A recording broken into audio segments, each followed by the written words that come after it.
they're going to be an outcast Grand Lodge. Or maybe it will all die away on a rapidly shrinking vine.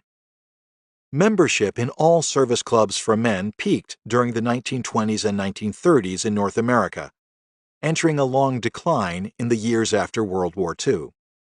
During the 1960s, the number of U.S. Masons was estimated at 4 million. By the year 2000, it had declined to about 1.8 million, as society turned away from lodges in pursuit of other means of group identification, such as professional sports teams and musical groups. In numbers, and especially in power, Freemasons are a shadow of the organization that wielded influence through the 19th and much of the 20th centuries. Despite their shrinking numbers and lower profile, Freemasons are still considered by some to be a threat to the world generally, and the U.S. in particular. And they remain for many people the first organization that comes to mind when asked to define a secret society. Yet, how secret can an organization be when its various meeting places are clearly identified, along with its more prominent members? And how deadly can the intentions of a secret society be when it boasts among the highest-ranking members in its history the great Duke Ellington, one of the least likely candidates for performing anything more subversive than a piano solo? The distant association of Freemasons with Templars and Illuminati, along with the large numbers of members who have held high political office, fuels wild assumptions among those inclined to assume that anything concealed must, by definition, be evil.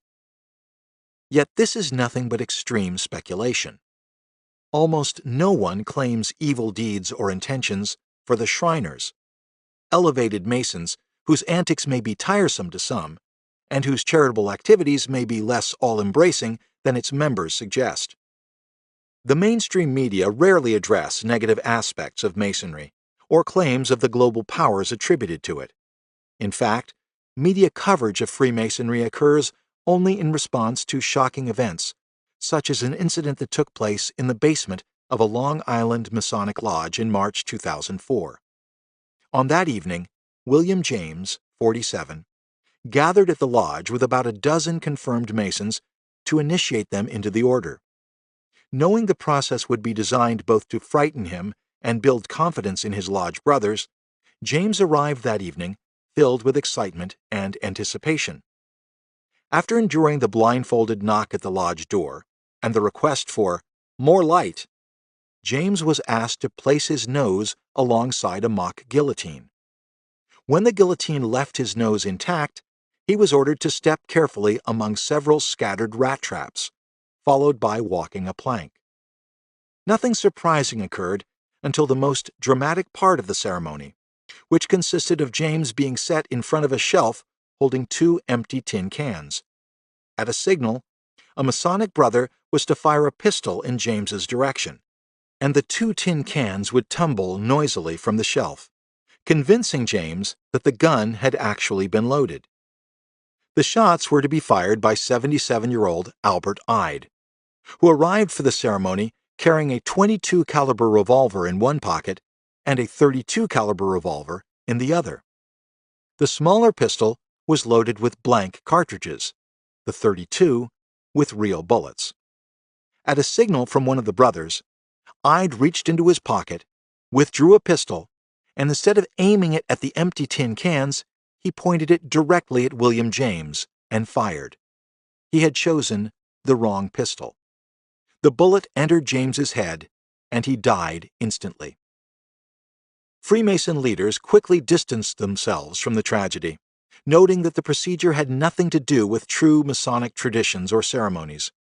Anti-Freemasons had little to say at first. After such a tragedy, how could anyone seriously consider the Masons a dangerous society? Then came the revisionists. Within a year, stories circulated on the internet and elsewhere that James's death had been no accident at all.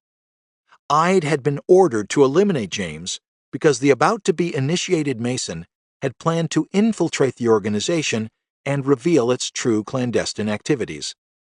Ignoring the fact that Ide was one of James's oldest and closest friends, and thus the least likely person to be assigned the murder, Theorists pointed to the gentle manner with which Ide was treated by the courts, who called the death a senseless tragedy and handed down a 5-year suspended sentence.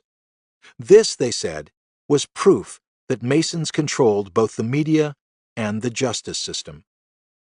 A new legend was born.